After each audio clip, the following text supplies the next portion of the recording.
Well, thanks for having me on. It's an honor. Yeah, I mean, you've said nicer things about me than I'd say about myself. My standard intro is that I lift weights, coach people who want to learn how to lift weights, and sometimes write about lifting weights. And yeah, that's about it. I think that's all of the pertinent information.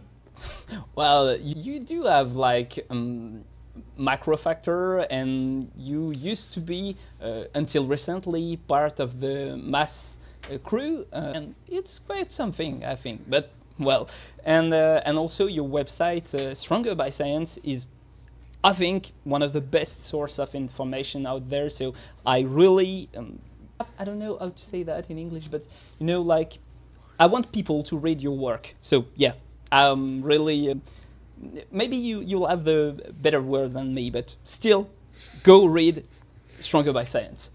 And also as for your scholarship degrees, I think you have a master in, I don't know specifically, kinesiology maybe?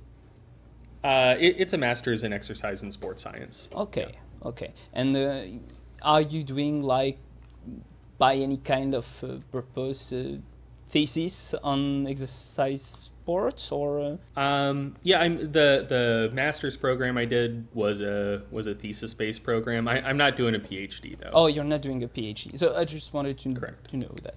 Yeah. So but you have published or co-authored a few papers, I guess. Mm-hmm. Okay, and we'll talk about that. And also so, and you used to be, maybe not anymore, a powerlifter, right? Yeah, I mean, there's a piece of me that still thinks of myself as a powerlifter, but yeah, it's possible that those days are behind me. But yeah, I did used to compete. Yeah. I think once you are a powerlifter, you stay a powerlifter lifelong. But I mean, like, competitively speaking, I don't know if you did a few meets these years. I don't think I've competed since, when was my last meet? Maybe like 2018, thereabouts. Yeah, okay. And you used to have like the world record in squats, right? I actually had the all-time drug-tested total world record in both the 220 or the 100 and 110 kilo classes, and also the squat record in the 110 class. That was a long time ago. That was like 2014, 2015. Lifters are a lot stronger now. Those records were broken a long time ago, and now there are people 1 or 2 weight classes down that are stronger than I was at like 100, 110. But yeah, for a while there, I was pretty good. And also in France, a lot of people think like science guy, they are not on the field and they do not do anything. I think you do. You used to be on the field at least. So yes, it's quite important to say that you did apply your knowledge to the field. So yeah, and so we're going to talk about epistemology, biomechanics, and statistics. And I think, like, now that the introduction is finished, I will go on with the questions. Okay? Sounds good. And I'm going to read. So don't worry if it sounds not very much like a human being speaking naturally. It is not. I am reading. So a while ago, I interviewed your friend and colleague Eric Trexler, and we talked about his epistemological positioning. He defined himself as an empiricist rather than a rationalist. Do you have the same posture? Do you have something else to add? Yeah, I mean, I do think I'm more oriented towards empiricism than rationalism. Mm-hmm. But I also think the evidence base in exercise science is such that there are plenty of questions, topics of inquiry for which there either isn't any empirical data yet, or not much, or what does exist isn't particularly good. So yeah, I mean, you need to engage in at least like some like more like rationalist forms of thought and inquiry to just like guide practical decision making pretty frequently. But when there is a good empirical base to answer a particular question, that's what I tend to default to. And for the viewers, because I think like not a lot of people know maybe the differences between empiricism and rationalism, how would you define it, and especially regarding to our fields? Yeah,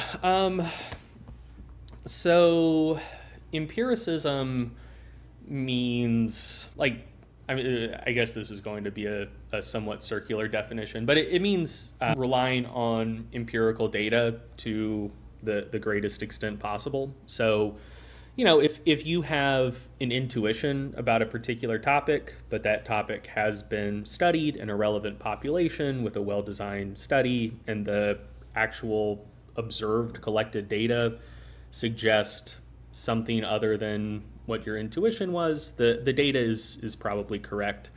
So yeah, it means, I guess, like in the philosophical tradition, it's like relying on sensory experience more so than just kind of like thinking about stuff in like a brain palace, like generating hypotheses, making observations, etc. But now I think it's least, I think empiricism is largely just kind of like wrapped up in just science now, but what we can learn from like observation-based scientific inquiry.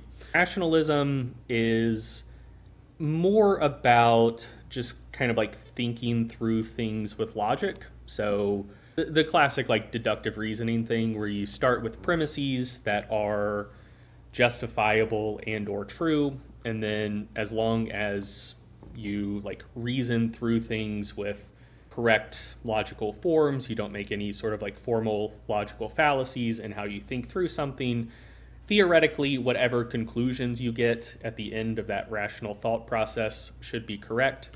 So yeah, it's rationalism is more of just kind of like a thinking and logic based approach to inquiry and epistemology, rather than like an observation and data based approach. Yeah, I mean, you could get a lot more technical, but that's broadly how I think of those terms. Yeah, and I think it's really interesting because you said that regarding empiricism, science is the way we collect our data, or maybe, well, when we have evidences, it is kind of related to science. And a lot of people I think naively, as empiricism is some kind of field knowledge, you know, like science is not the thing that they are they do not speak about science when they say I am an empiricist. They say like, well, I do have these lot of athletes, I know that they did that kind of stuff and it made them stronger. It does not rely on science-based knowledge, but I am an empiricist. And so the distinction is quite interesting because, well, see, I would say what you're describing is, I would count that as just kind of like informal scientific inquiry. Like, you know, you don't necessarily need to work at a university and run your like planned experiment by an institutional review board to get ethics approval and then write it up and publish it in a journal for it to be scientific inquiry. So yeah, I do think, I think that there are a lot of people out there doing science that don't realize it. So you think that, it's really interesting because so you think that science is, does not rely specifically on academics, I don't know, but rather than maybe just in the process of gaining knowledge and doing so with methods, I guess, scientific method. So yeah, kind of like an engineer maybe. Yeah. I mean, if you're generating a hypothesis, gathering data, and then using the data to confirm, reject, or modify your hypothesis, and then that generates new ideas, you figure out a way to test and collect data to either validate or reject those ideas, just going down that road. Yeah, I don't see how I could not call that a form of scientific inquiry. Yeah.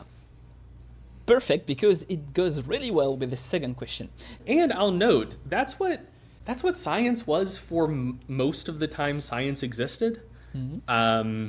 The model we have now where everything is just like hyper localized around academic journals with that like really kind of robust gatekeeping mechanism, that is, it's been around for a long time, but in terms of like the history of science, it's relatively new. It didn't become as totalizing as it currently is until like after World War II, when the scientific publishing industry really took off. Prior to that, like during the 19th century, a lot of it was centralized around like scientific societies, where, you know, you might have like the Society of Physicists or whatever, where, you know, you get accepted into the society and then they have a journal, and you submit things to the journal and whatnot. But there's still like plenty of kind of more independent scientific inquiry before that. But yeah, I mean, it didn't become like what we think of as science, where it's like mostly done at research universities, mostly published in scientific journals, was a like centuries long process to get us to that point. But yeah, I mean, like a lot of what we consider to be science was done outside of those like strictures back in the day. One great example, which is like kind of gross, but also like cool, I guess, is I forget the guy's name, but the person who first measured blood pressure was a just kind of like gentleman type of guy, like had a lot of money, and because he had a lot of money, he had a lot of horses. And the way he measured blood pressure is he basically, and like this is animal abuse, but like, you know, whatever. This is what it was. You could never get this by an IRB today. But he basically just like restrained a horse and had like a glass tube and just like stuck it in its in the horse's carotid artery, and then just like saw the blood pulse up and down in the tube with each heartbeat. And he said, "Hey, I've observed blood pressure." Well, empirical data. Yeah. So I mean, yeah, science, like formal academic science, has become more kind of like centralized and formalized over time. But there was a long process to get to that point. And yeah, prior to the 20th century, and certainly prior to the 19th century, like a lot of it was very informal, where people were doing what we would recognize as science just kind of on their own time with their own resources, just mostly rich dudes who had too much time on their hands. But back in the day, they called it natural philosophy.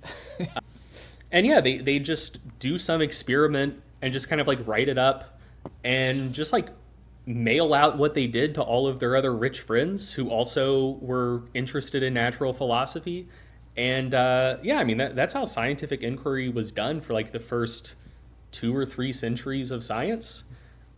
Which, yeah, I mean, I don't think that's the ideal way to go about scientific inquiry, but I don't see how we could not call that science. And I think that those methods are still accessible to people today outside of kind of the formal academic structures. Yeah. And also, like you pointed out on the Stronger by Science podcast, a lot of the limitations of the journal-based approach that we have nowadays. And, well, I think we have a lot of evolution to make in order to progress to better science, I think. But that was really interesting, though. And I think, like, it does go well with the second question that I want to ask you. That is, does evidence-based practice have flaws? And if so, what do you propose in order to correct them? Yeah. So I think my answer to that question is that I think people don't understand what evidence-based practice is. I think people who are resistant to the concept of evidence-based practice think that it is just purely about like only doing things that you have a citation for, and if you can drop a PubMed link into a social media argument, that means you should automatically win the argument, and there are never any other considerations ever. Which, like, that's just not what evidence-based practice is. Evidence-based practice is a process of decision-making based on three things. One, the best available scientific evidence.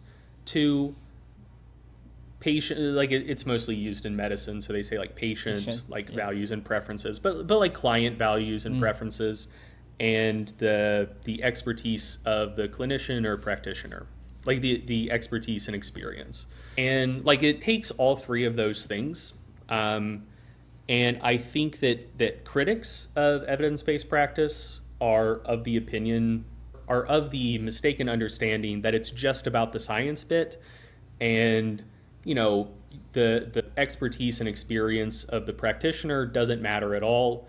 Like a 22-year-old kid fresh out of college thinking that they know just as much as a coach who's been doing good work for 30, 40 years.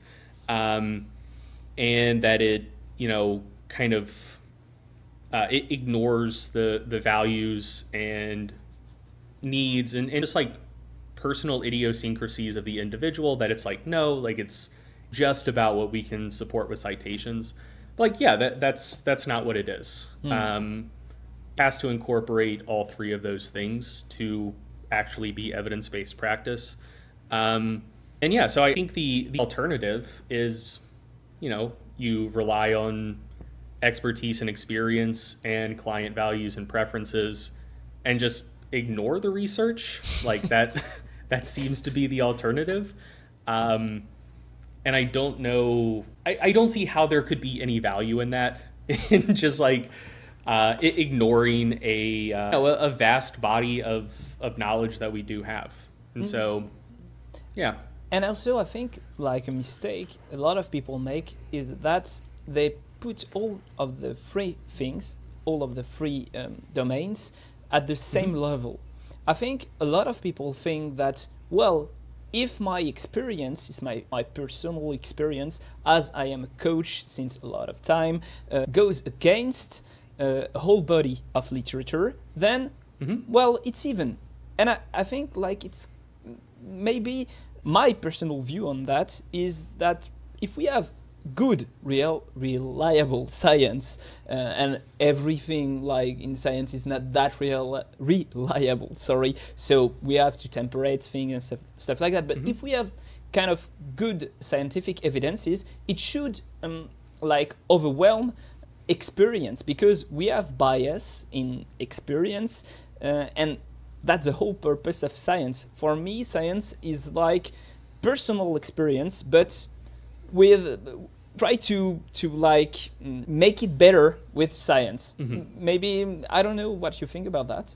Yeah, largely agree with that view. The one thing I guess like the one note I would make, I suppose, is that depending on the sorts of clients or athletes you work with, the scientific evidence that does exist might be more or less useful, helpful, informative. So, like, for example, if you're someone who's like a personal trainer in a gym, and a lot of the people who are going to be seeking your services are folks without a ton of exercise experience, they haven't been lifting for long, and they're trying to get stronger, build muscle, lose weight, whatever, there is a tremendous amount of directly relevant scientific literature for that population. Yeah. And if if there's like 20 high quality controlled studies on a similar population, and they like in aggregate have results that conflict with your your perceived like experience and observations, there's a pretty good chance that the literature is right and you're wrong, and you've just like misinterpreted something, haven't made as rigorous of observations as you thought you did.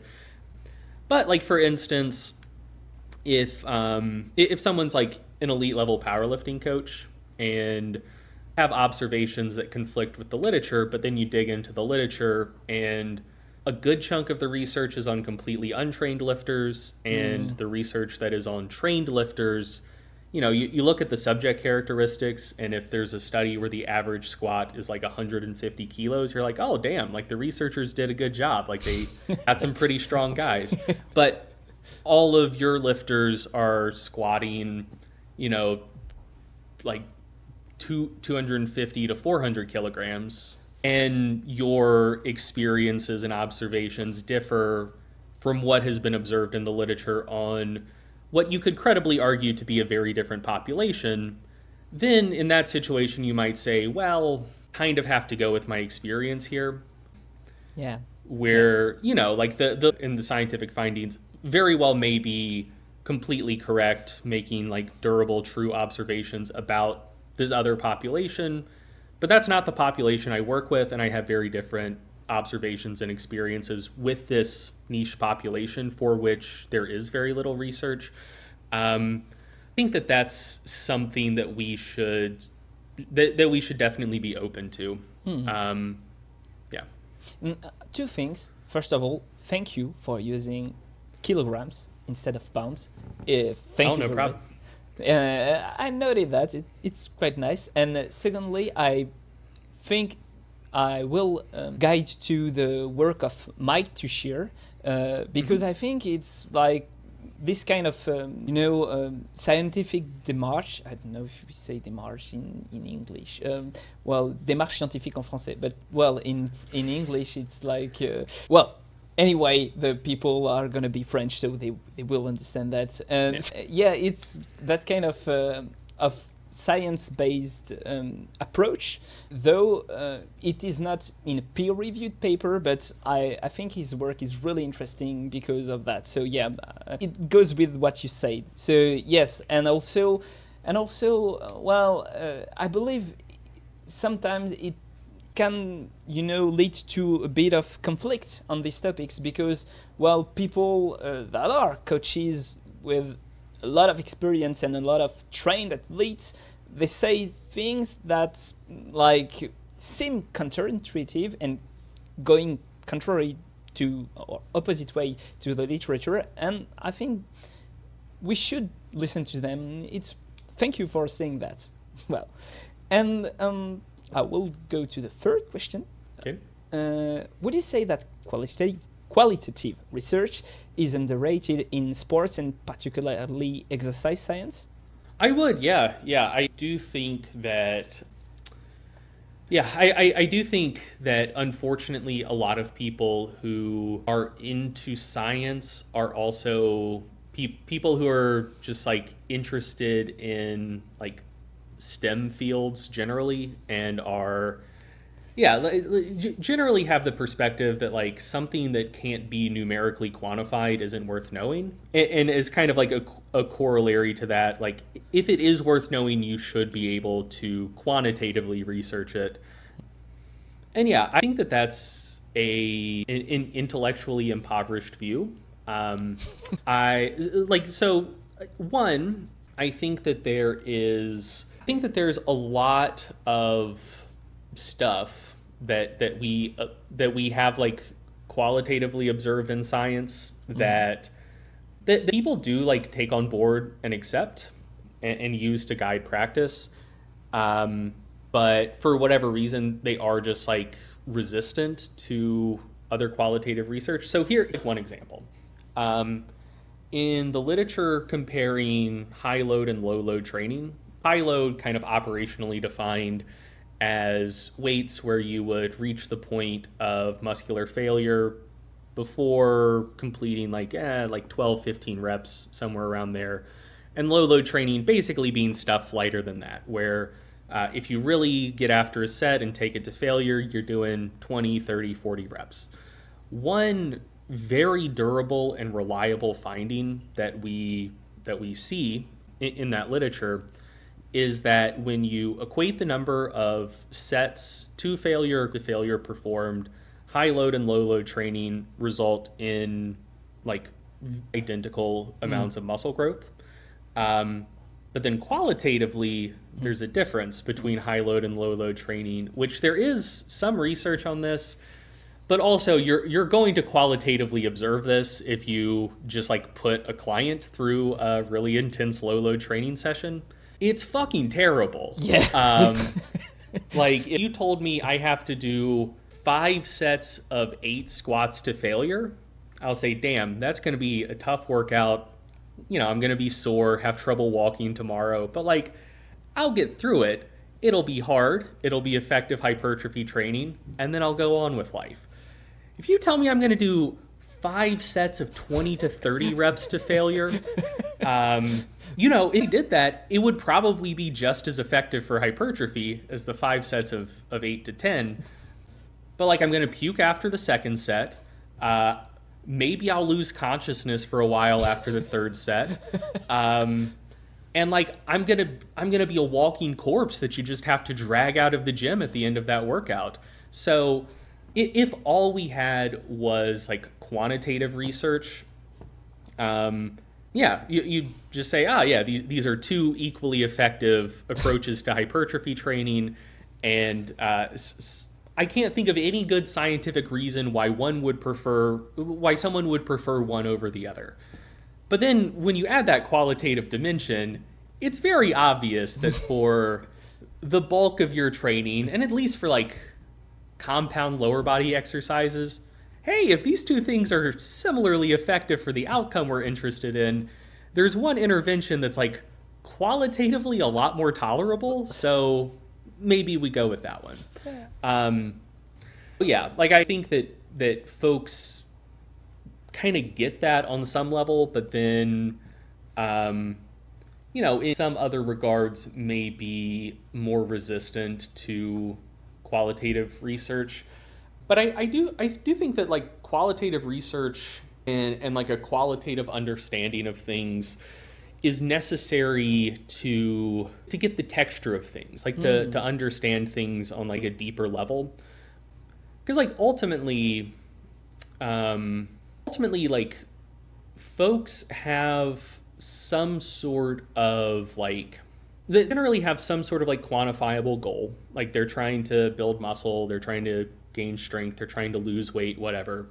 But usually those like quantifiable goals are kind of in service of something that is like qualitative and mushier. Like, you know, I think ultimately people want to be happy. You know, that's the thing where if you ask like, hey, why do you want that enough times? It's eventually like, well, I think it'll make me happy. Well, why do you want to be happy? It's great, you know. But you know, they're or just, you know, they're pursuing a sense of personal satisfaction or whatever, like quality of life, things that do become more challenging to directly quantify. And so I do think that there's a lot of value in not just observing the quantitative outcomes that can be measured, but better understanding how things make people feel. Because we say we're pursuing these things that we can quantify, but I think ultimately at the end of the day we're all pursuing a feeling. And I think if we ignore that, we're ignoring a lot of the kind of like bigger questions and motivations underlying why people are doing what they're doing, and therefore like what sorts of interventions can help people pursue those things. Really interesting. Yeah, it's kind of a philosophical question, I guess. And well, I think I fully agree with you on that. I think so, at least. And the other thing I'll say is like I also think that qualitative research can often be like hypothesis generating for quantitative research. Yeah. So like a good example of this would be like, you know, these days we have a decent understanding of like what causes like the muscles to burn when they're exercising hard. Like it's probably the sensitization of nerve fibers due to some of the like metabolic byproducts created during exercise, probably the free hydrogen ions, the increase in acidity that creates that burning sensation. It's probably not lactate, which is what people thought for a long time. Yes. But I mean, like that's like an interesting thing that's good to know that now we can quantify, but that was a qualitative observation people had for a long time. And were there not that qualitative observation of, hey, when I exercise hard, I get a burning sensation in my muscles? What the fuck is going on? Like you can't quantify, hey, quads are burning. Like you could make up like a 7-point Likert scale. Yeah. And say like, ooh, is the burn like a 1 or a 5 or a 7 or whatever, but that's still qualitative. Like you're putting a number on it, but it's ultimately a number to describe a qualitative sensation. Exactly. But yeah, I mean, that was initially a qualitative observation that then prompted people to try to quantitatively explore it. So yeah, I do think that qualitative research adds dimension to quantitative knowledge we already have. And I also think that it can be really valuable for generating new areas of inquiry and generating hypotheses that can be quantitatively tested. Yeah, I thought that you were gonna go that way for the first thing, and then well, let's go to the fourth question. So, do you think that we are overconfident in what we know actually in our fields? For example, stretching was once demonized and now slowly starting to get back popularity. Let's see. So the word I'm hung up on in that question is we. Yeah. Because I mean, my personal confidence in a lot of stuff is very low. Yeah. And I know that that's the case for a lot of people. But then I also think there are a lot of other folks who are very overconfident. But yeah, a few thoughts on that is, one, I think that overconfidence often comes from a lack of experience. Like I think by and large, and this could be wrong, I don't know if there's research on this, but here's my feeling and observation. I think a lot of the more overconfident people do tend to be younger people.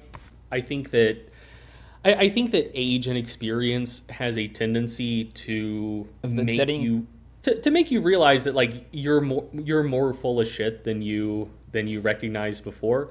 Because go ahead. No, I was just thinking about the Dunning-Kruger effect, like it's kind of that thing. So yeah, but go on. Sorry, I don't want to interrupt you.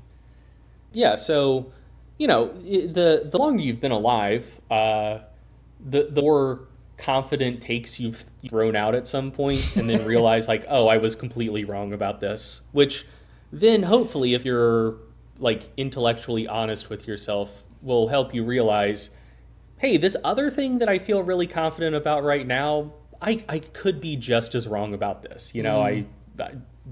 Time may prove me a fool once again.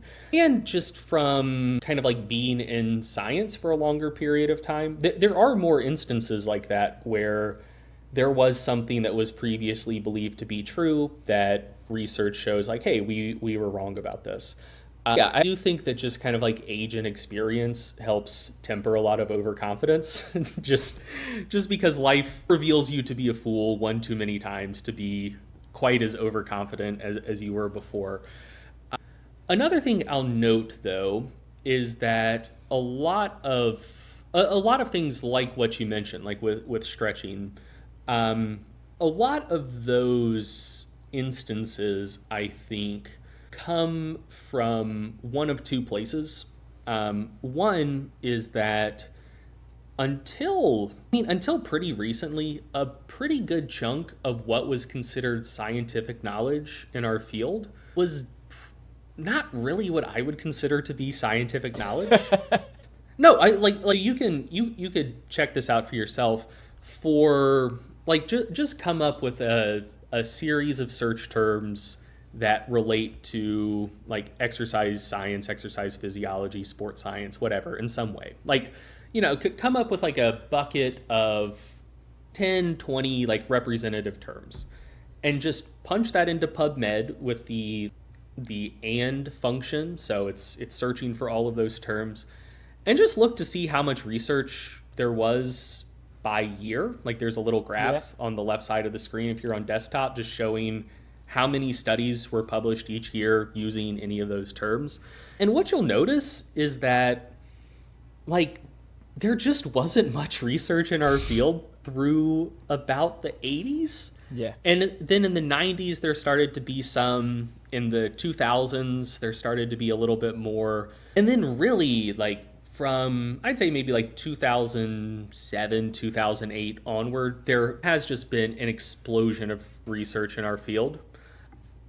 And so, yeah, like a lot of the things that we thought we knew prior to that were based on either no direct evidence, only very, very little direct evidence, or just kind of like extrapolations from indirect evidence, or just like purely expert opinion. So going back to stretching, initially people were very, very high on stretching. They said like, oh, this is going to cause like really robust changes in range of motion. It's going to massively reduce injury risk. Like you should always stretch before exercise, blah, blah.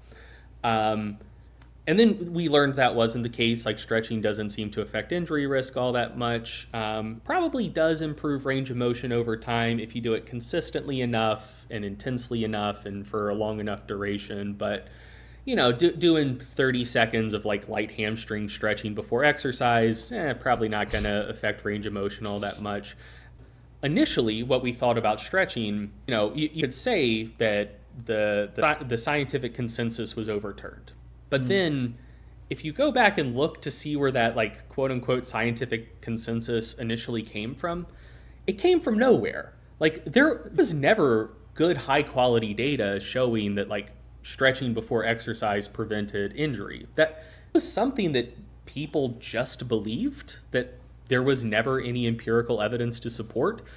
And so people could say like, oh, like science was wrong about like stretching and injury risk. But like the empirical data wasn't wrong. It was just people who like cast themselves as experts saying something that people took to be a scientific consensus, that then when data on that topic was actually published, which I would count as like the first actual scientific observations on that topic, it found that like, oh no, what people thought before there was scientific inquiry was wrong.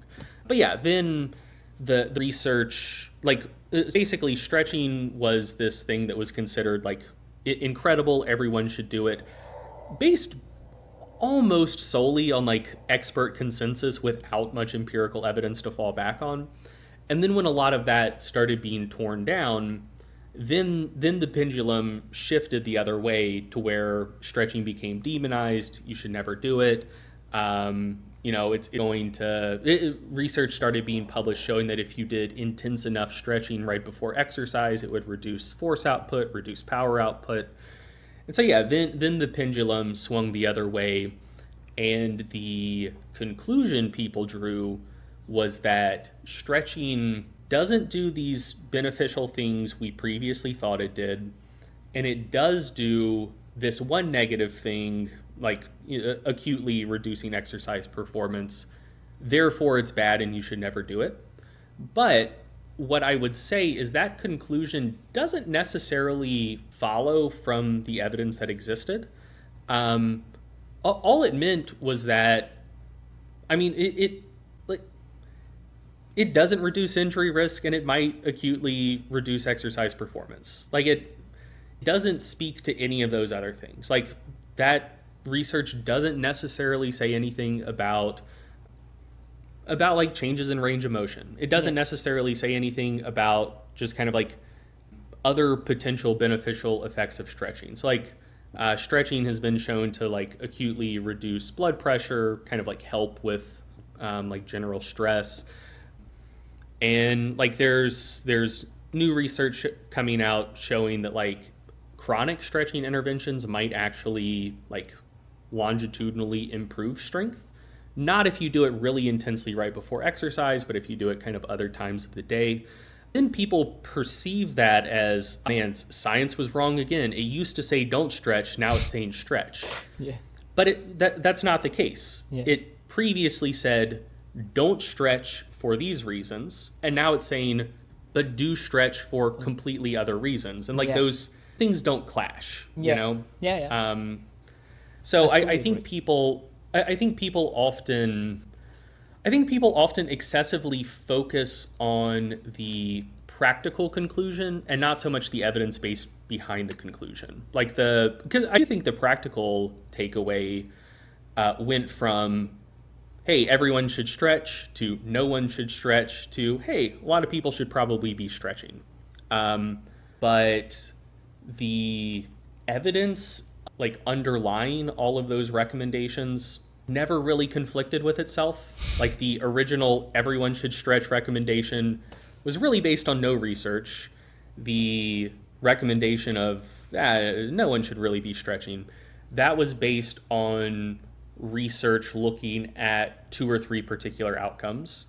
And now the recommendation saying, people should probably be stretching, that's based on 2 or 3 other outcomes that don't necessarily conflict with the outcomes that people used to say don't stretch. So I think a lot of people perceive that to be whiplash, but the kind of like base of evidence underlying those recommendations was never really that much in conflict. And also, like, there are tons of ways of stretching, and a lot of time it's oversimplified and saying like, well, it's not good to stretch before performance, but I think like the durations of studies of the stretching in the studies were like 2 minutes. So maybe it's not the thing that people do before kind of usual training session. So, but sorry. Yeah, no, I agree with that as well. But yeah, like I think that, I don't know. I also think that a lot of it is based on just kind of like a communication issue. Yeah. Where I don't know if you could have found that many just like actual scientific papers giving the flat recommendation of, hey, no one should be stretching. It was framed in terms of like specific outcomes. Like, hey, if you do really intense stretching right before exercise, that will reduce force output, acute exercise performance. Yeah. Like, so that's a kind of like narrow conclusion that conforms with the data well. But then when that's translated to social media, fitness articles, videos, whatever, rarely was the conclusion, hey, if you're going to stretch, maybe just don't do it too intensely before exercise. Yeah. That oftentimes was communicated as no one should stretch ever. So, like, I think as well, a lot of what is perceived to be sort of like conflicts and wishy-washiness and flip-flopping in the scientific literature really isn't that much of a commentary on the scientific literature. I think it's often a commentary on how that evidence base is relayed to people once it's gone through 2 or 3 levels of filtering, and may not even actually resemble the scientific literature anymore. I couldn't agree more. I have so much like Instagram posts on that topic specifically. So yeah, I fully agree. But let's process now to biomechanics.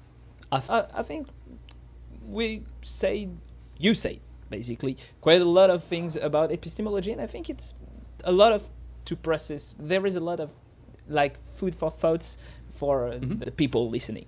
So first of all, really succinctly, I think I said it correctly, how would you describe biomechanics? Yeah, I know it's large, but like really like couple of phrases. Observing and analyzing how the structures of the body move and interact with other structures of the body and the external environment to produce motion, and the quantitative process of trying to understand all of that. Yeah, I think that's good. So yeah, there is a lot of hard math stuff in biomechanics and stuff like that. And I just want to precise that because in France we have a lot of people that think biomechanics are kind of a magical way of knowing things. And well, I will ask you the first question, and so you will understand what I'm saying. So in France we have a lot of people saying that length of your limbs and muscle tendons proportions, so like maybe you have a bit more of tendons in your biceps, are the primary determinant of both performance on given exercises and injuries. Do you agree? No. Yeah, so starting with limb lengths, that's something that can matter sometimes in certain circumstances, but I do think people tend to overestimate the extent to which it matters. Like your relative limb proportions will certainly influence exercise technique in some instances. Like, if you have really long legs relative to your torso, you're probably either going to have to squat with a wider stance, or you're going to wind up needing to squat with more forward knee travel, or you're going to have more hip flexion. Like there has to be some sort of technique compensation to still be able to hit depth with those body proportions. Like that's just incontroversially true. Yeah. It is also true that at or above certain levels of performance, you may not be able to achieve like a world record in some particular lift unless you are built pretty well for it.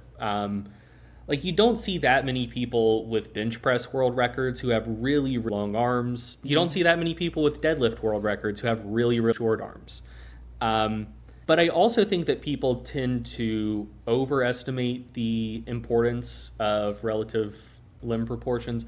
The first thing is there have been not that many studies, but maybe like 5 or 6 studies looking at how well anthropometry, like relative limb lengths, how well that predicts powerlifting performance or performance in a particular lift like the squat. And so if you take a group of 20 to 40 moderately trained people who are pretty good at these lifts, what most of those studies tend to find is that like relative limb lengths actually aren't significantly predictive of performance. I do think that if you could have a sample of like hundreds or thousands of people, you would probably find statistically significant correlations, but just because you'd have more statistical power. Like I still think you'd probably be observing R values of like 0.2, 0.3, maybe 0.4 at most. You're not going to see a relationship where it is like super strongly predictive, where like, leg length relative to height explains like 80% of the variance in squat 1 rep max. Like that's just simply not the case. And another thing we observe is just that like strong people tend to generally just be strong. So there's a cool site called Open Powerlifting that makes their data set public. Like it's virtually every powerlifting meet ever performed for which records still exist, including like every new meet basically. Like the archives get kind of sketchy like back in the 90s and before, but from like 2015 on, like it's a full accounting of every powerlifting meet done. They make their data set public. You can download it. You can analyze it for yourself. And you could generate predictions based on the assumption that like relative limb proportions are just like super strongly predictive of performance. For instance, you would predict that long arms, good for the bench press, bad for the deadlift. Therefore, if you looked at powerlifting performance, you should expect there to be a negative correlation coefficient if you graphed bench and deadlift performance for a sample of lifters, because the limb proportions that are good for one are bad for the other and vice versa. That's not what we observe. For like between each pair of lifts, squat and bench, squat and deadlift, there's a positive association for all of them. And even for bench and deadlift, the R value there is like I think it's around like 0.7. Oh, That means about half of the variance in deadlift performance can be explained by variance in bench press performance. Like that's a reasonably strong positive association, which basically means like, yeah, strong people are just strong, and weak people tend to be weak. And you might find an outlier here or there that has like a really, really great deadlift and a really terrible bench, or vice versa. But for the most part, it doesn't seem like limb lengths are the primary explanatory factor. Like the people who are stronger in one just tend to be stronger in the other as well. Yeah. The other thing I'll note about that is, I think I think that understanding comes from a somewhat reductionistic approach to biomechanics, where like it does like theoretically make intuitive sense. Like if you're like on a very basic level, if your femur is 20% longer than someone else who's like roughly the same height, weight, whatever, you get down to parallel, your femur is parallel to the floor, you look at the external hip and knee moment, like the vertical vector is going to cut through your femur. In front of that, that's the knee moment. Behind that, that's the hip moment. So basically, like the summed knee and hip extension moments you need to generate to squat should scale linearly with the length of your femur. Therefore, all else being equal, like that's the key phrase, all else being equal, if two people are the same and one person's femur is 20% longer, they should squat 20% less, because they have to generate 20% larger summed knee and hip moments in order to squat a particular load. Like that's pretty straightforward. I think easy for people to intuitively understand.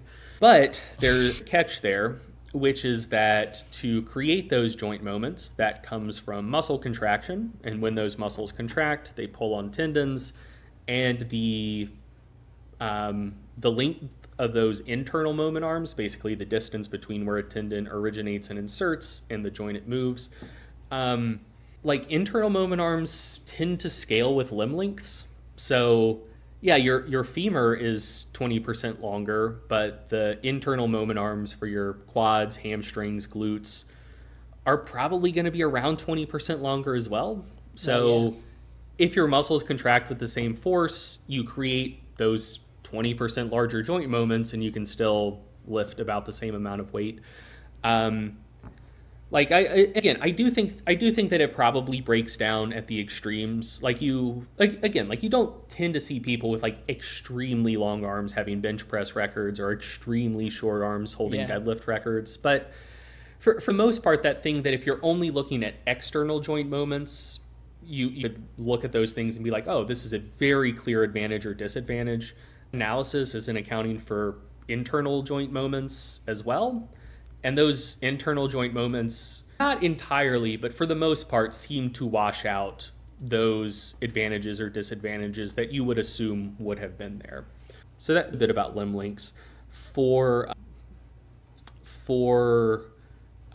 like tendon lengths, that is, so it's not that tendon stuff is unimportant, but I think people have a incorrect understanding of where it's important.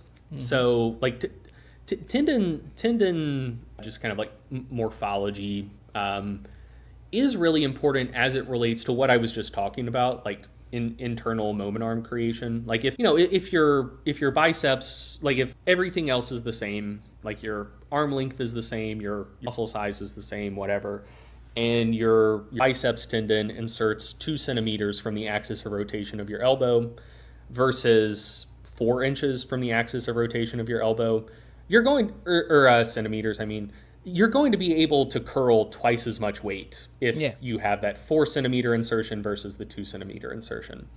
Is just true. But that doesn't necessarily interact with tendon length at all. Like you could have like a short bicep muscle belly and a really long internal moment arm, or a really short internal moment arm. What tendon length tends to matter for is kind of like more explosive and plyometric stuff. Yeah, yeah. So if you look at like most really good sprinters or really good jumpers, their calf muscle looks like a strawberry on top of a golf tee. Like their calves look really small. They're basically bunched up right below the knee or right behind the knee, and then they just have a really long Achilles tendon. Yeah. And that's beneficial for jumping because like what tendon does is it absorbs force that is created like during eccentric contractions, as long as the muscle it's attached to is still like isometrically contracting, to not be able to kind of like eat up the change in length of the musculotendinous unit. Eccentric force stretches the tendon, that stores elastic energy, and then during the next concentric there's that elastic recoil, which can be like very, it can help power output, help force output, like like velocity, like certainly during kind of like plyometric stuff. It can really help with like movement economy for running. Like I think some modeling research suggests that about 50% of the energy created for plantar flexion in running doesn't come from the actual calf muscle itself. Like about half of it comes from the Achilles tendon. And so if you can, like if you have a longer Achilles tendon that can store and release elastic energy more efficiently, that means that your calves have to burn less ATP. They don't fatigue as quickly. Running is just more inefficient for you. So like tendon length matters for all of that stuff. But like it can matter for aesthetics as well. Like the ideal calves for bodybuilding and the ideal calves for any other sport on earth are very different. But yeah, like none of that matters for maximal force output. Like I think a lot of people just tend to conflate all of that stuff. Like if things that are good for power output are good for force output and vice versa. And oftentimes that's the case, because oftentimes people's power output is largely constrained by maximal force output. Like if someone can barely squat their body weight, if you get them up to like a body weight or double body weight squat, like if you increase their force output, like they'll probably be able to jump higher just because their jump height was limited by their ability to create force. So I think a lot of people kind of get this implicit assumption that things that are good for force output are necessarily good for power output and vice versa. And I think that's where that understanding about long tendons being good for force output comes from, because long tendons are good for power output. But like the relative reliance on that kind of like plyometric mechanism of elastic recoil for a max deadlift or a max squat versus a high jump, sprinting, whatever, just a completely different ball game. Just to let you know, in France, it's not that much that people believe that long tendons seems to maximize force output. They think that it will reduce your ability to generate force, and also, and that is the most important thing, they think that you should select exercises differently if you have, for example, long tendon in biceps, because if you extend your arm too much, then you are more prone to bicep tear injury, for example, in curls or stuff like that. And I don't think it is supported by the literature, but I will... I might be speaking out of turn on this. That's not something I've personally looked into the research on. And now I'm going to revert to a more rationalistic mode of inquiry since I don't have empirical data to fall back on. But that seems to me inherently implausible, or like pretty unlikely, because ultimately if you get a tendon injury, there are two places where that tends to occur. Either it's where the tendon inserts on the bone, like it's full tendon rupture, very nasty stuff, or like an avulsion fracture, like it's, so that one point where that injury would occur. The other place that tendon injuries tend to occur is the musculotendinous junction, like where the muscle and tendon meet. And kind of the middle part of the tendons, they don't tend to get injured. Yeah. If you think about just like any commonly injured tendon, the Achilles is a great example. Like if someone has an Achilles rupture, it's generally the Achilles just kind of like detaching from the calcaneus. And some, very rarely is that one going to be like a MTJ injury. But like a lot of like pec strains, for instance, that's like, it's either going to be a full pec rupture where it just tears right off the bone, very nasty, or it's going to be a strain at the musculotendinous junction where the kind of muscle ends and the tendon starts.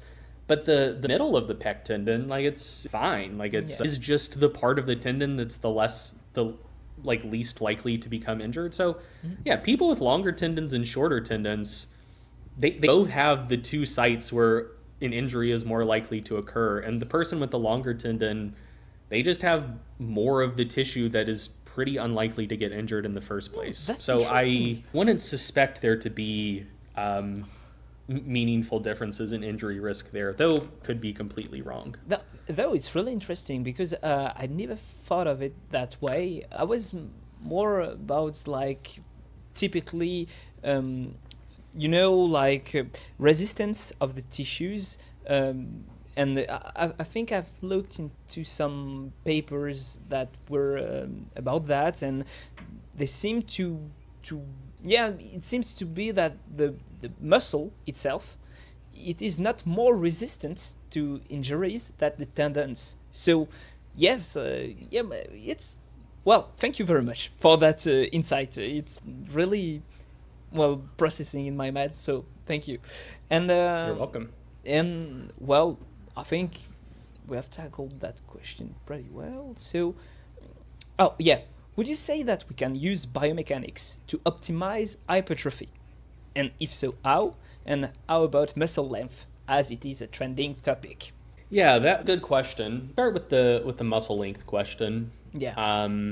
You've done a nice piece of information on Stronger by Science on that. It's really helpful because I linked it to everyone. So go check the article. Now I'll let you speak.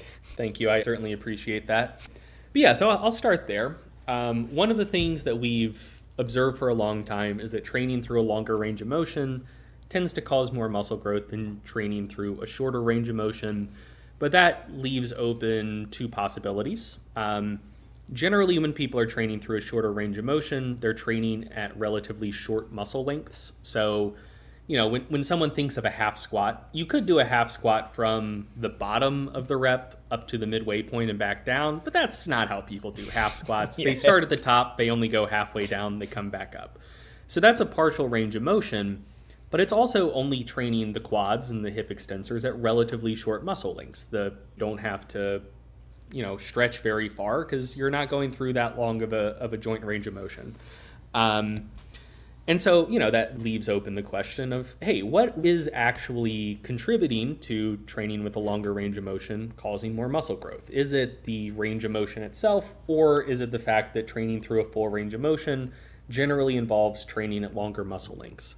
In more recent years, like over the last 3 or 4 years, there started to be more studies that are more suited for tackling that question. So, for instance, studies comparing half reps where you just do the bottom part of the range of motion, which occurs at long muscle lengths, versus half reps where you just do the top part of the range of motion with short muscle lengths.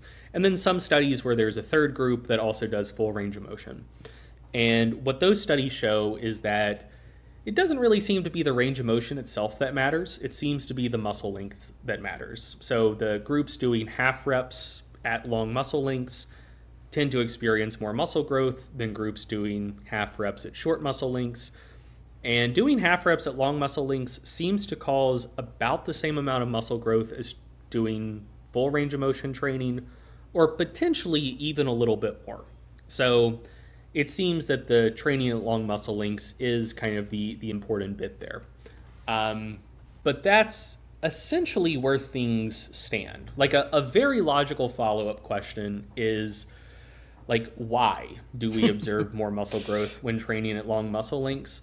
And there are a lot of people out there who think that they can very confidently answer that question, and they can't. Like, they're wrong. Like the sorts of studies that would so here I think is just like another area where people kind of like get themselves in trouble when interpreting research. There are studies that tell you what, and there are studies that tell you why. Yeah. And I think a lot of people, if they observe a what, it breaks their brain a little bit to have an observation without an explanation. And they have that like psychological need for closure. Like every observation has to have an explanation. And whatever the most plausible sounding explanation is, even if it's not empirically supported, must be right, because it would just drive them crazy if they said, hey, here's this thing we observe. We don't really know why, but just roll with it. Hopefully we'll figure out eventually. Yeah. But yeah, so there are a lot of people trying. So right now that research is very much in the what stage. Like it shows us that training at longer muscle lengths tends to cause more muscle growth. The whys there are still very hazy, but there are quite a few possibilities. The article you alluded to goes through a lot of those. I won't like recount them all here. Yeah. No worries. But yeah, like the precise mechanism I think is going to be very important to learn, because I think that will largely influence what sort of like expectations we could have moving forward. So just to give a couple examples, there is one hypothesis that people put forth that they state as fact is that training at longer muscle lengths results in more hypertrophy because it results in more total mechanical tension of the muscles. So your muscles produce active tension when you use your nervous system to contract them, but they also produce passive tension just when kind of like the connective tissue running through the muscles, the titin proteins are stretched. And like you can feel this for yourself. Like if you do a hamstring stretch and you're not actively contracting your hamstrings at all, eventually like you won't be able to keep bending forward any further. Just the passive tension in your hamstrings will stop you. Yeah. So it's kind of assumed that you can produce active force through a full range of motion, but as muscle lengths get longer and longer, the muscle is stretched more, passive tension increases. Therefore, just training through longer muscle lengths increases the total tension generated. Tension is just like causatively linked with hypertrophy. Therefore, that's why training at longer muscle lengths causes more muscle growth. I think that the research, the what research we have, just the we've observed, I think already kind of like falsifies that perspective, because like some predictions you could generate is like there are some muscles where through just kind of like the normal like joint ranges of motion they work through, you don't really generate much passive tension. So like an example there is your biceps. Like if you just stand upright and hang your arms down by your side, your elbows can fully extend and you're not going to feel any significant tension in your biceps just in that position. And like that's something people can do for themselves listening to this, but like there's like empirical data that backs that up just through, unless you get into like shoulder hyperextension, there's not going to be any like passive tension generated in your biceps. But like we do have several studies showing that training at longer muscle lengths still results in more biceps growth than training at shorter muscle lengths, which suggests like there's probably not really any differences in tension being generated here. Like that's probably not the causative factor. But if that were the case, you generate predictions from that to guide future research, but then also guide practice to kind of have a game plan for like which muscles you probably would want to try to train through longer muscle lengths and which ones it's probably not worth your time. So for example, you can clearly train your hamstrings through long muscle lengths. Like you can, like if you have quite a bit of hip flexion and knee extension, you'll feel a deep stretch in your hamstrings. There's a lot of passive tension being generated there. So like, okay, yeah, hamstrings will benefit from training at longer muscle lengths. But like your side delts, for instance, tell me how you would stretch your side delt. It's a, like, so, you know, you'd say, well, you know, delts, biceps, maybe your glutes, like your gluteus maximus. Yeah, like those muscles probably aren't going to benefit from training at longer muscle lengths. If like the prediction of the mechanism being total tension developed. Like if that was the case, then okay, like it's probably, like you could kind of roughly sort which muscles will or won't benefit. Another possibility though is, that training at longer muscle lengths doesn't necessarily cause more hypertrophy the way we usually think of hypertrophy, which when we think of hypertrophy, we usually think of just individual fibers getting bigger, which, you know, you're arranged in parallel. So when the cross-sectional area of a bunch of fibers gets bigger, the cross-sectional area of the muscle gets bigger. Cool, now your muscles are larger. But we also know that exercise with a significant eccentric component through long muscle lengths increases muscle lengths as well. So the muscle itself gets longer, which in just kind of like a resting position will also tend to increase muscle cross-sectional area. Because like, think about it this way, like if any like given like sarcomere length, the cross-sectional area was the same, but at any given joint angle, the muscle's now longer, so it has to be bunched up more just to fit in the space. The thickness, the cross-sectional area will be greater. But increases in muscle length are very finite. If you train your hamstrings through long muscle lengths, you know, you'll initially feel a really deep stretch on each rep. As you do more and more hamstring training through long muscle lengths, eventually that you'll feel less and less tension as you train through that long range of motion. And that's reflective of the fact that you're adding more sarcomeres in series. Like the fascicles themselves are getting longer, muscle length is increasing. And eventually you're not going to be able to like stretch the muscle enough during exercise for you to have that stimulus for the length to keep increasing. And therefore, training at long muscle lengths causing more hypertrophy might basically be a mirage, where we study this stuff over a period of 6 to 12 weeks, during which time muscle length is increasing. That shows up as larger increases in total muscle cross-sectional area, but those increases in muscle length are going to be finite. So from month 0 to month 3, maybe training at longer muscle lengths causes more hypertrophy. Maybe from month 3 to month 6, training at long and short muscle lengths would cause the exact same amount of hypertrophy, because the avenue you have to go down for long muscle length training to cause more growth is now cut off to you, because your muscles aren't going to keep increasing in length. And therefore, yeah, like long muscle length training would essentially just be like a short-term intervention to give you like a little boost for a few months, cause some more growth that is real, that is measurable, but over the longer term, it wouldn't actually be a meaningfully more efficacious intervention than training at short muscle lengths. Like if you went through like a career of bodybuilding, doing full squats and half squats, your quads would wind up about the same size. Like maybe the person who did the full squats, because they did get those muscle length adaptations, maybe they'd wind up like 2 or 3% bigger. But ultimately, over the long term, there's not going to be much of a difference, because you kind of deplete that mechanism of growth in a very finite amount of time.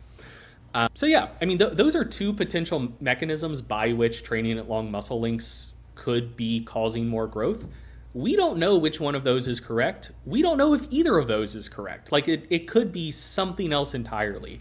But yeah, until we're pretty confident about what the mechanism is, it's, yeah, any kind of like predictions we generate and any sort of training recommendations we give based on the research we have now needs to be very, very tentative because, yeah, I mean, there are still just a lot of unresolved questions.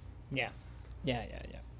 And also just to, because you spoke a lot about length, muscle length, but just in order to get to that, so would you say that we can use biomechanics to optimize hypertrophy? Oh, yes. Sorry, I completely forgot about that part of the question. That's all right. Yeah, so I think that somewhat torn on that. I do think that we can use biomechanical understanding to make sure that you're like putting more force through a particular tissue or putting a particular tissue in the correct position to be able to like be the limiting factor for an exercise. So, you're really getting a good stimulus to that muscle. Like, I think a lot of that is true. Question I have though is just how much that matters. Because like, I don't know, man. I think that oftentimes people think that your body is like they think your body is generating a lot more like nuanced adaptation to stimuli than it really is. Like they think they're using a scalpel when really a hammer would get the job done. Where like, so for there have been a couple studies comparing quad growth after squats versus knee extensions. And I think if you approached it just purely from like a biomechanical perspective, you would expect knee extensions to just be comprehensively better for quad growth. Because like, I mean, all you're doing is knee extension. Like it's only going to be limited by quad strength. You can isolate the muscle better. You don't have to worry about giving out on a set because like your glutes got tired or your back got tired or whatever else. Like, and what we do see in those studies is that like rectus femoris hypertrophy is greater with the knee extensions. That's a whole different rabbit hole to go down. Don't know if we have time, but the vasti muscles like vastus lateralis, medialis intermedius. Yeah, it's similar growth with both of those exercises.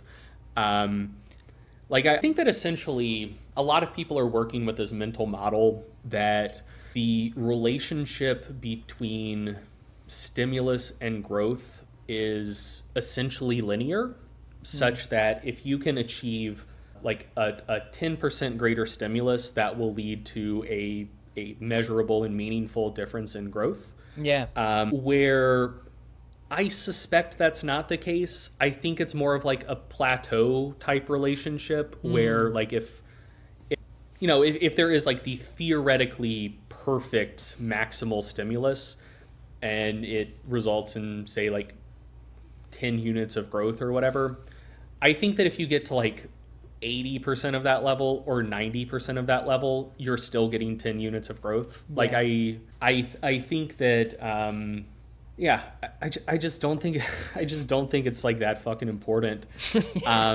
But I also think that I think that it's easy to come away with the interpretation that it is, because ultimately a lot of the people pushing like optimizing biomechanics on like a really like fine-grained nuance level to improve hypertrophy, at the end of the day they're making their bones on just like exercise recommendations, like, hey, here's this new exercise that should like hit your lats better or like hit your calves better or whatever, like, hey, give this a shot. And I like it. So if it's like different enough from what people were doing before, there's just going to be an element of novelty to it. Variation. And so like the first time you do it, it will probably make you more sore, which you will perceive as a greater stimulus than whatever you were doing previously. Is it because it's a better stimulus or is it because it's a different stimulus? I think it's largely because it's a different stimulus. And even independent of that, I also think that people often just kind of like get into a rut in their training where they're just kind of going through the motions. And if you give them a new exercise to do now, instead of like, oh, hey, like I'm just doing pull downs, not really thinking about it that hard, just going through the motions, whatever, like, ooh, here's this new exotic variation. I actually have to think about it. And that first rep didn't feel good. Like, I'm really trying to like feel this in my lat. So like, let me feel this out and like put more mental effort into making this more effective and like feeling it where I want to feel it. It kind of like forces you to like re-engage with the training process and your body sensations. That's going to end up feeling good. Yeah. We cycle back to qualitative research. Yeah. And so, yeah, like I think ultimately just on a purely physiological level, I don't think a lot of that stuff is going to make as big of a difference as its proponents say that it will. While at the same time, I think that it probably will be perceived to be quite effective by a lot of people. And at the end of the day, I don't think that's a bad thing. Like, I don't know that I care, really. Yeah. Because, I mean, ultimately, I gotta tell you, like, training just gets boring after a while.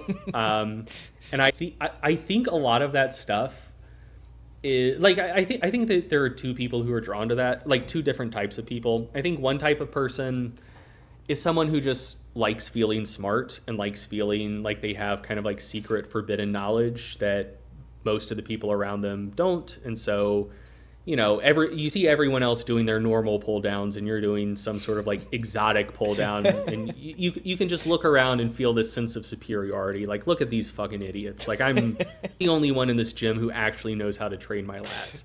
I think that it appeals to those people. Yeah. But I think the larger audience of people it appeals to are folks who've just been training for like 5, 10, 20 years and, they still like it. Yeah. Like they still like it enough to go to the gym, but like, yeah, the shit does just get boring and repetitive after a while. So they're like, oh, cool, I can follow this guy on Instagram and he's going to give me like 2 new exercises to try every week. Yeah, fuck it. Like why not? I think that's a lot of it. Yeah.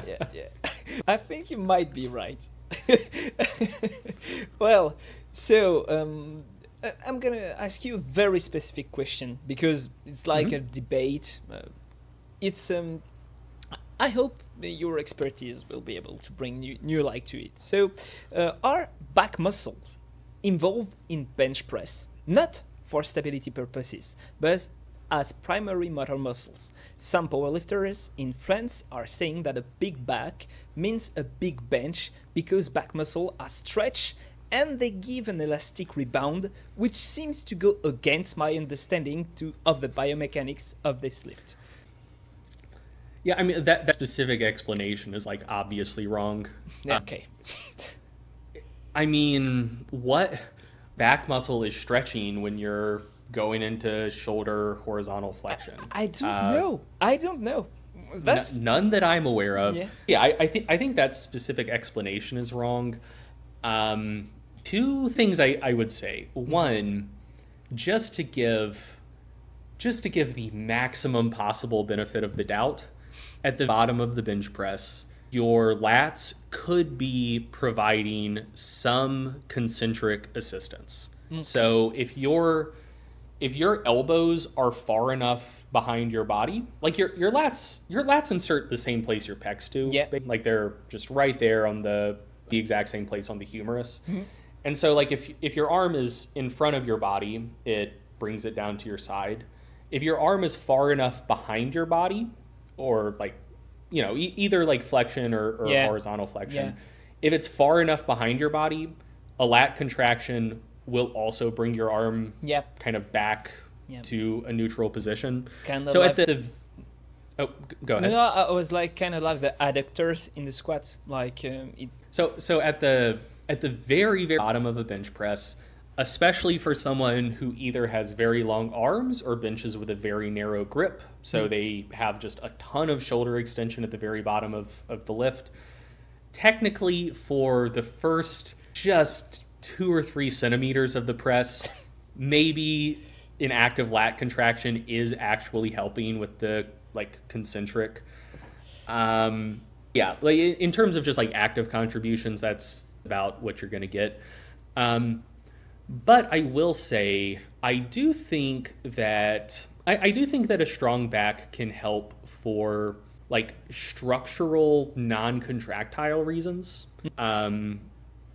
So one, trying to think of like a good example of this. I mean, like the basic principle is that like, I mean, muscle tissue is finitely compressible.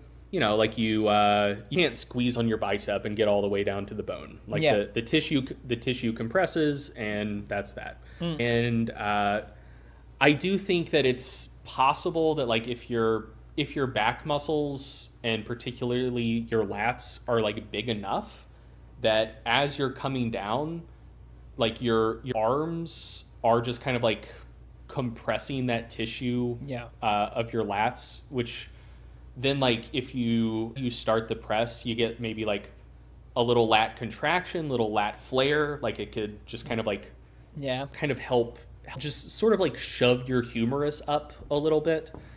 It's not like directly acting via its insertion to create like directly shoulder flexion or like horizontal, but yeah, I don't know. Like so I guess like an example that like weightlifters would understand is like if your calves and hamstrings are big enough and you're doing like ass to grass squats, you do get like a little bounce of your like hamstrings off of your calves. Where if you have chicken legs, you don't really get that. But if your calves and hamstrings are big enough, like that is like a real thing that you can feel for yourself. I think it's at least like feasibly possible that if your back is developed enough that you could get that same sort of interaction between your humerus and your lats. But yeah, I mean, beyond those two things, I do think that it's mostly just kind of like a stabilizing role. Yeah, okay. Well, it's really interesting, the compressive part, maybe. Well, we understand each other. I think, it brings something new to the debate going on, so thank you very much for that. And in order to compress a little bit the interview, because we have a bit of question, we will go to statistics. But I think a lot of topics about biomechanics were covered, so thank you. So, statistics. To what point are statistics important in order to do good science, in your opinion? I mean, I'm of two minds about this, actually. On one hand, I think that it's really important for like nuanced, like scientific interpretation. On the other hand, I think that for most people, most of the time, for kind of like observing and interpreting their own experience, it's probably not that important. I forget who this comes from. It was a famous statistician from back in the day, but I'm blanking on who actually said it. But the quote was, if you need to do statistics, you should have designed a better experiment, which I don't think that's the way people look at things anymore. But the idea behind that thought is that if the intervention you're testing is effective enough, the effect it has should be large enough that if you just plot the data, anyone who doesn't know a goddamn thing about statistics should just be able to look at it and be like, okay, this is obviously more effective than this. But in statistical terms, like if one thing is just like obviously more effective than something else that you don't even need to do statistics for it to be obvious, it's probably the sort of deal where it's like if you did do statistics, you'd be getting a p-value of like 0.0001, it's like a very, very statistically significant result. And a lot of science just like doesn't get results that are that strong.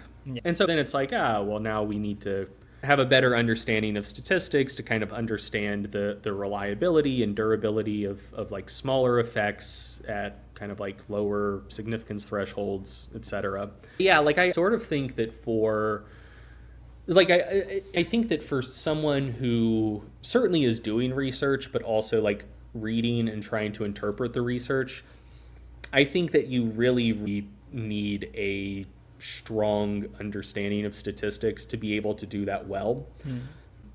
But I think that for people who aren't doing research and who aren't necessarily reading a ton of like published literature for themselves, I think that for making observations in your own lives or the clients you work with, I think that it would be very easy to kind of like run statistical analysis on a lot of that and end up chasing your tail, just trying to pursue small effects that like maybe momentarily have a p-value of like 0.048 and you're like, oh, well, this is the threshold for publishing, so this must be real, like let's pursue this. But like the actual magnitude of the effect is small, and you know, it's kind of a mirage in the first place. Or if it is actually different or better, like the actual like magnitude isn't large enough to really get worked up about. Yeah, like I sort of think that for like non-academic practice, I kind of default to the perspective of, if you need to do statistics, you should have designed a better experiment. Like, yeah, unless, yeah, I think that, I don't know, I think people get way too hung up on like the idea of like optimization of every like little thing. And so like maybe for themselves, they are trying to like ascertain like, hey, is this new thing I'm trying, like, does this help me perform like 2% better or whatever? And I really think that that's a way to drive yourself insane. Like I think unless you have access to like laboratory level measurement techniques, you're simply not going to be able to like reliably detect relatively small effects like that in yourself in the first place. And yeah, you will just wind up generating a lot of false positives and tying yourself in knots, thinking that like you're doing all of these little things that you think is like optimizing X, Y, and Z, but really of like the 50 things you're doing, maybe 3 of them are helpful and 47 of them are just wasting your time.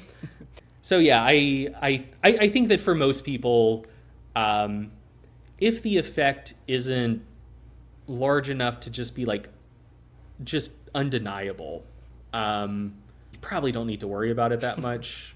Yeah. But yeah, if you're doing research and like trying to interpret, understand research, I think you do need to be very, very handy with statistics. Okay. And well, second question. I was very impressed by how you revealed the whole scientific fraud about Babalio and colleagues, and all of that sprouted from very disturbing statistical results. The frightening aspect is that it was apparently very noticeable, making me question, how do you spot it when it is not that easy? What does raise your suspicion levels? And what do you do to verify that? Oh man. Sorry, big question. Yeah. So I think an open question is just how much like fraudulent or fabricated data gets published. Because the thing is, I think the tools you would use to sniff out sketchy published research are also the same skills and tools that you could use to create very convincing fraudulent research.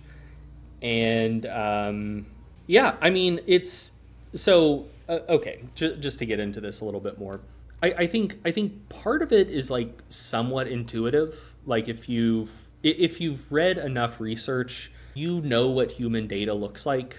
And you know, both on kind of like the macro and micro level. So, you know, for instance, you know that most people leg press way more than they bench press. And if you see a study saying, these numbers are very similar, it's like, that's kind of weird. But then also on sort of like the level of like the structure of the data, you get a pretty good understanding of, one, how dispersed human data tend to be. So like just how variable people are.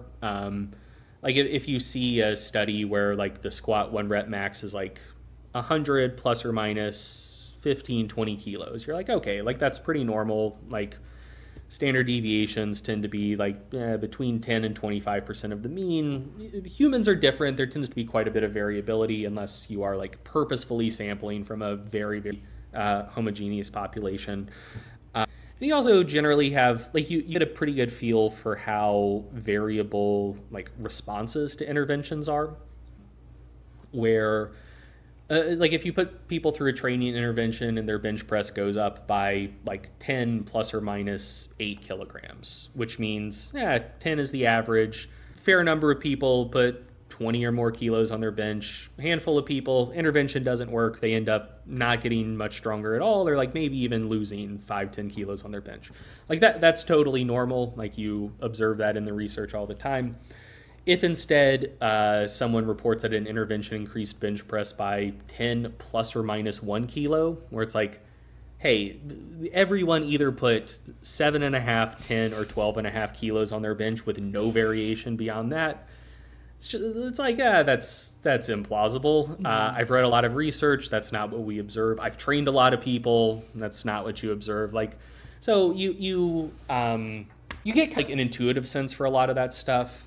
But then, you don't want to fully rely on intuition. Like you do want to get kind of a sample of other published research, which you can then like compare what feels sketchy to you with sort of the broader literature to just kind of like quantify how big of an outlier it is. And then in the case of the investigation you read, then maybe like make requests for the actual data set to look at the data and see like, okay, like are there any clues in the actual data set itself? But yeah, I mean, like it's I was gonna be somewhat easy. It is still like difficult to spot things that are sketchy but sloppy. Like if like I'll put it this way, I'm positive that I could get a completely fraudulent study published and no one would ever find out. Because like I know what that data is supposed to look like. I have human data could use as reference.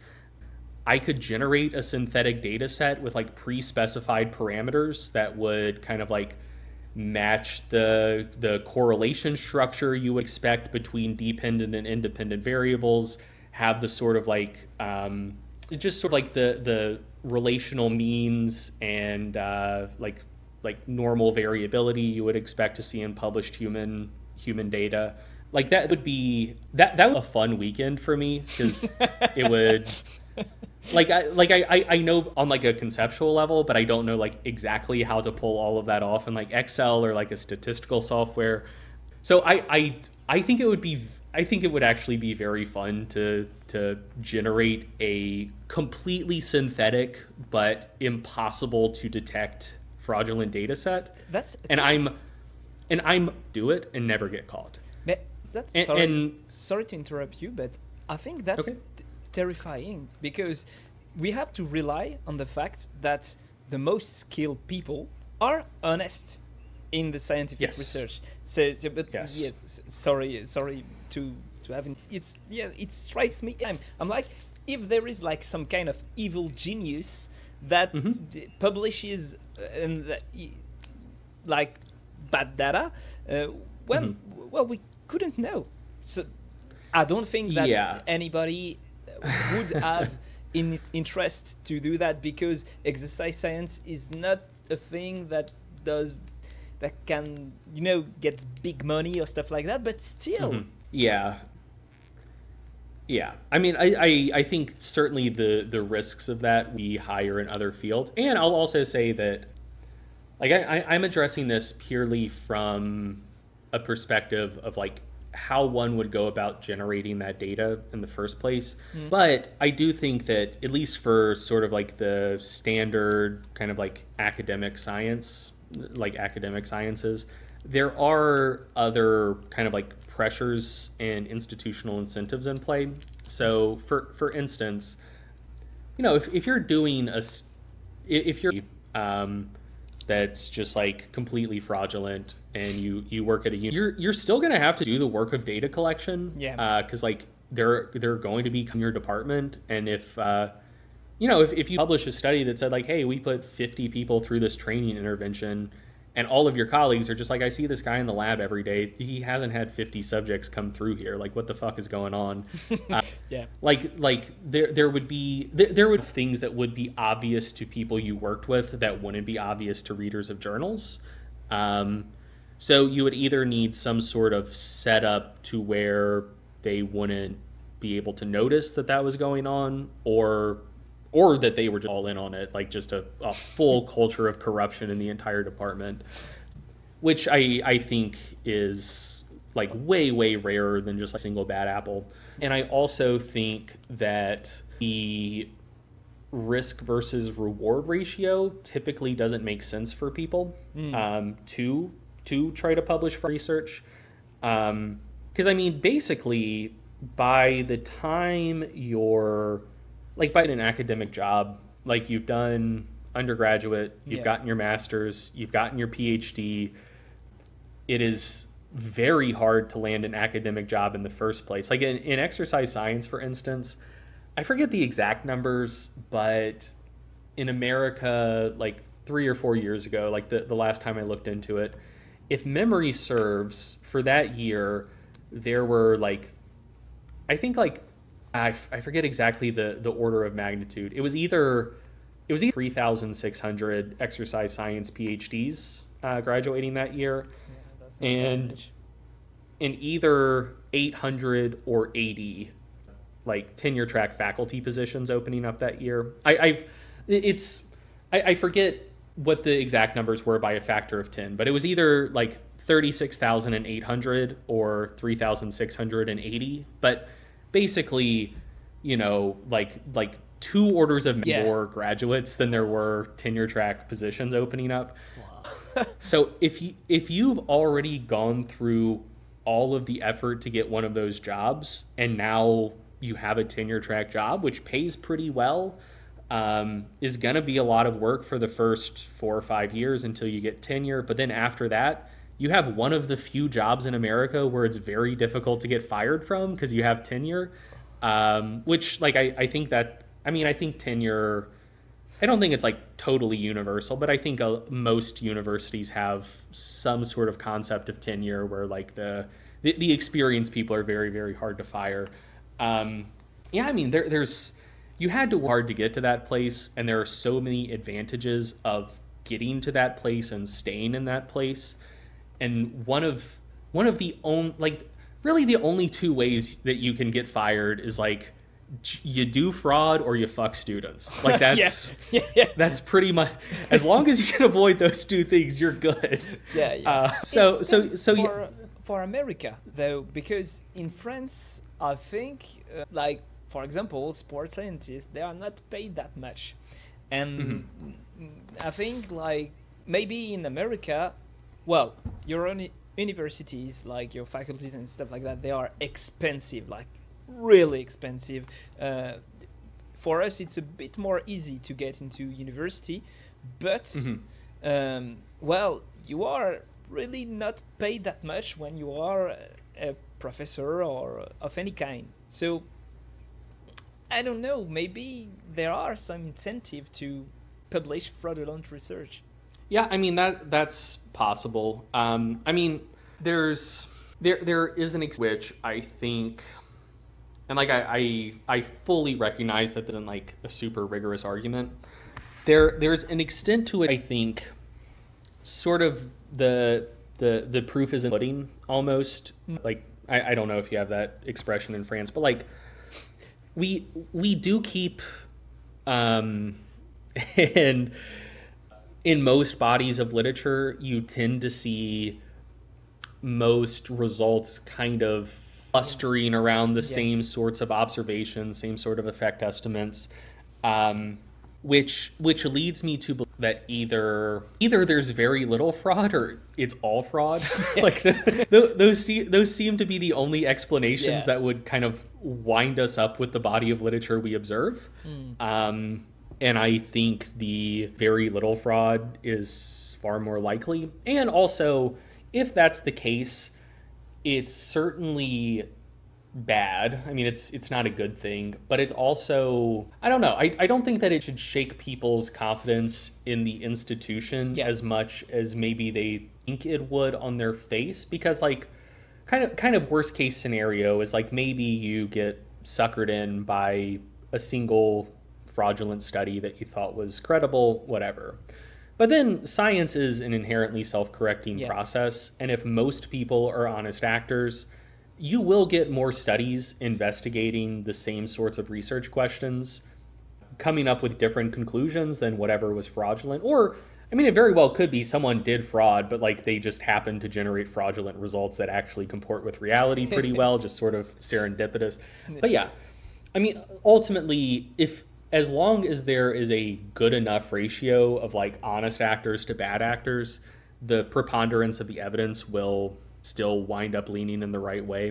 So yeah, like unless it becomes just sort of a completely widespread institutional problem, the sorts of issues it generates are, you know, there might be some misallocation where a body of research that initially seems exciting and promising but was based on like sketchy results ends up getting funded where like that funding could have been diverted to something else. You might have people who get way too wrapped up in the findings of a single paper pursuing sketchy stuff, which I would say the appropriate response there is like, yeah, just don't get too wrapped up in the findings of a single paper. Like wait for a body of research to kind of coalesce. But yeah, I mean, I don't know. It's one of those things that in the grand scheme of things would only end up mattering on the margins anyways. Yeah, and also like you could argue that even with good research, there are always effects like publication bias and stuff like that. So yeah, basically yes. Yeah, I will say that I don't know. I think that should probably like draw a line between just kind of like out and out fraudulent research and kind of more garden variety academic misconduct. Because I think out and out fraud is like very rare, but I also think lower level academic misconduct is like incredibly common. Yeah. And it's oftentimes stuff that like people don't understand that it's a problem or don't understand why it's a problem. You know, something as simple as like, hey, you run a study, you get 24 subjects in, 12 per group. The results seem pretty like one intervention seemed to produce much better results than the other, but you have one outlier. You have one, and I do think not like the majority of research, not the majority of researchers, but I do think that a not insignificant minority would look at that and be like, look, I think these results are real. We would get a statistically significant result if this one subject wasn't here. If anything, it's more to kick this subject out than to keep him in, because this seems like a real result, and this one subject is keeping it from revealing itself as a real result. It's going to be so much more publishable if this is a statistically significant finding. Yeah. And my God, like me and my lab techs put hundreds of hours of work into this project. So like it would be a shame. It would be such a huge waste if this didn't get published. So like, you know, come to think of it, for post-testing guidelines, they couldn't be sick. I do think when this person came to post-testing, they were a little sniffly. So yeah, let's boot them. Like I that's not like out and out research fraud, but I think there are some people doing that. Yeah. For something that's even obvious. I think that harking is very. Harking stands for hypothesizing after the result is known. Yeah. And this is something that I think a ton of people do without even realizing it's a problem. where what you're supposed to do with science is you generate a hypothesis. You say like, hey, I think this thing will cause this effect. And then you design a study around specifically testing that specific hypothesis. And then you analyze the results, write it up. In the paper, you honestly state, this was my hypothesis. The data either support the hypothesis, reject it, whatever. What is a very common research practice is to say like, we're gonna do, and what's our hypothesis? Matter. It's a study on training volume. We're gonna have a high volume group. We're gonna have a low volume group. We're gonna look at strength. We're gonna look at hypertrophy. We're gonna look at blood pressure. We're gonna look at like stress questionnaires. We're gonna look at sleep quality. We're gonna look at nutrition. We're gonna look at everything that we have equipment in our lab to feasibly test. And then when the results come back, what we're gonna do is we're gonna analyze them in a way that is statistically justifiable. We're not doing any fuckery, but like we collect 30 different variables and maybe 26 of them aren't significant and 4 of them are significant. And you know what we're gonna do? We're gonna write a paper. Here's what we're gonna do. We're gonna write 2 papers. One of them is going to report 2 of the statistically significant results and like maybe 1 null finding, just so, it looks like we didn't just go too hard on the harking. We're going to write another paper, do the same thing, our other 2 significant findings and, 1 or 2 nulls to throw them off the scent. And then bada bing, bada boom, we got papers out of it. And what is our stated hypothesis in the papers? When we designed this experiment, we hypothesized that we would precisely observe the 2 significant findings we got. Like you're laughing. That's all the time. I understand. Like it reminds me of I think like one of the worst studies that I've read on you had like this really thing, I don't know how to say that in English though, but the research was in English. Like it was a nerve bounded, not matrix, but like the sheets, and so you basically you just add these things plugged in earth, like and grounding. Yeah, grounding, it was like, it causes less soreness or stuff like that. Well, I don't remember exactly the result, but I was like, what? Like there are like 30 comparisons, no statistical, adjustments and stuff like that. And it was like, and also what struck me the most, they described eccentric contraction as opposite. Like it was basically concentric contraction. But they described it as eccentric contraction. They were like, it's better for inducing soreness. And I was like, oh, what? So yes, I understand completely. But yes, like there are. I just gave 2 examples there, like excluding one subject that kind of muddies your results, doing some harking. There are a lot of other examples of just things that you shouldn't do, like things that are unethical, but that like a lot of people don't even recognize them as problems.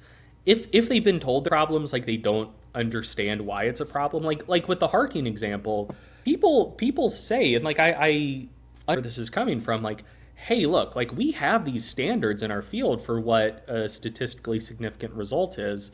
We did the study. We observed this finding. What's the problem with that? The problem is that like you should expect just like some number of false positives, and if you collect enough data, you will get false positives just purely by chance. Yeah. And if you don't like faithfully report everything you gathered, there's no way people could know that. So it makes your findings more credible than they would be if people actually knew what happened. But yeah, like for people who don't have good, just kind of like intuitive grasp of statistics and like what is actually being tested, it's hard for some people to like understand why that's actually a problem. Yeah. But just sort of like smaller instances of like academic misconduct that's not like just fabricating data. Like, I think fabricating data is very rare, but some of those smaller things are very, very common. Yeah, there are